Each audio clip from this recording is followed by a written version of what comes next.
Holy Week in the Philippines is one of the most significant religious observations in the country, deeply rooted in Catholic tradition and marked by a mix of solemn rituals and cultural practices. It usually falls in March or April, depending on the liturgical calendar, and runs from Palm Sunday to Easter Sunday. Here's how it is typically observed. First, Palm Sunday, Linggo ng Palaspas, marks Jesus' triumphant into Jerusalem.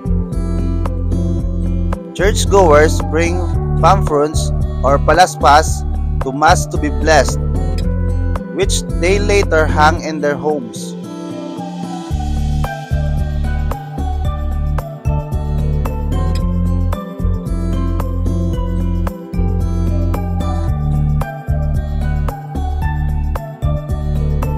Holy Monday to Holy Wednesday. These days are generally more reflective. Some communities begin their pabasa, a continuous chanting of the Passion, the narrative of Christ's life, passion, death, and resurrection. The third is Maundy Thursday, or Huwebes Santo, commemorates the Last Supper, includes the washing of the feet ceremony,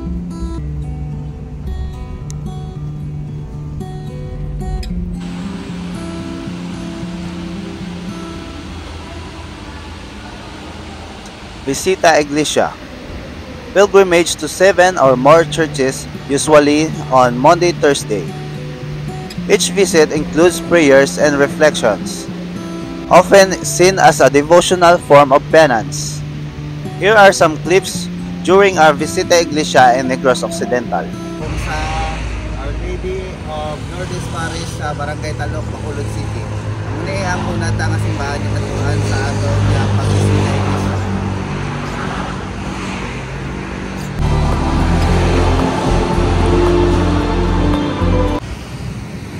Ikaduhang simbahan niya bisitahon namo ang San Juan Nepomuceno Parish dire sa Barangay Sumbaag, Bacolod City.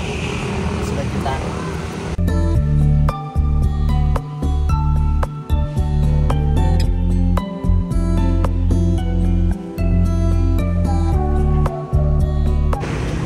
Ari kita subong sa atong ikatlong simbahan sa atong pagbisita Iglesia dire sa San Isidro Labrador Parish dire sa Barangay Tango, Bacolod City.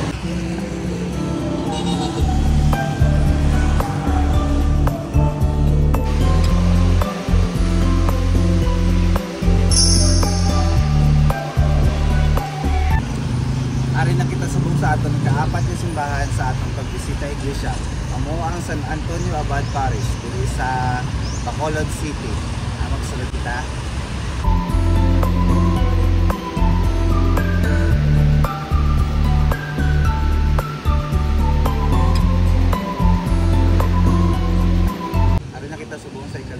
Simbahan sa aton nga pagbisita Iglesia dire sa St. Joseph Worker Parish dire sa Banwasa, ang Bili Magalona.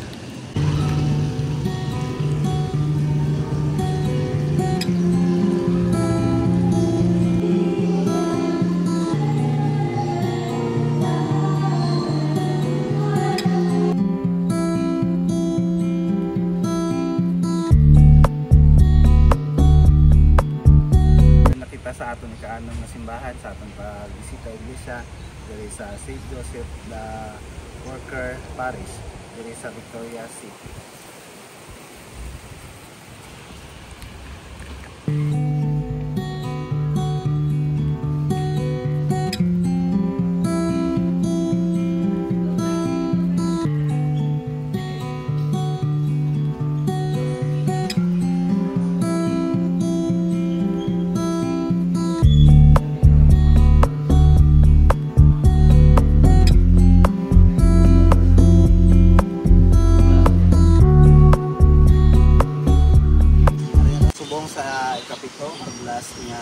Simbahan sa aton kapag bisita Iglesia ari kita subong sa St. Roque Parish diri sa Banwasang Manapla.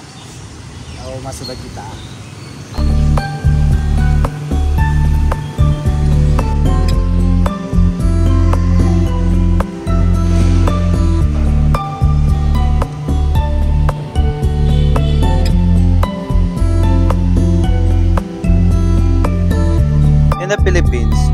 Palabras is a Good Friday tradition where the faithful reflect on the 7 last words of Jesus Christ or 7 huling wika ni Jesus.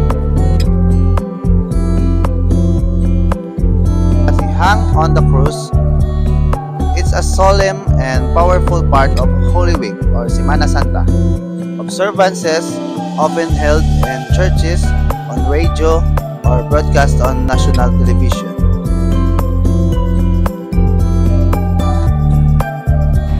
Penance in the Philippines is a significant part of Catholic tradition, especially during Lent and Holy Week, known locally as penitensya or pagbabayad sala.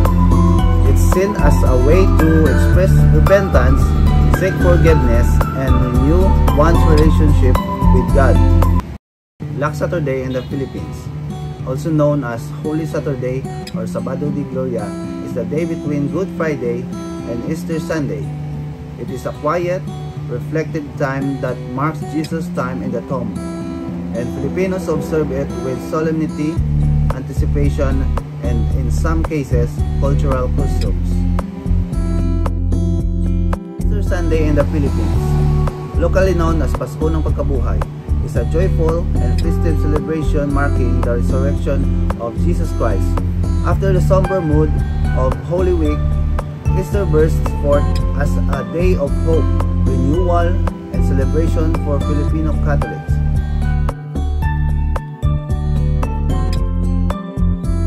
After the sacrifices of Lent, Filipinos return to normal life with a renewed spirit. Towns hold festivals or events to welcome back the joyful season.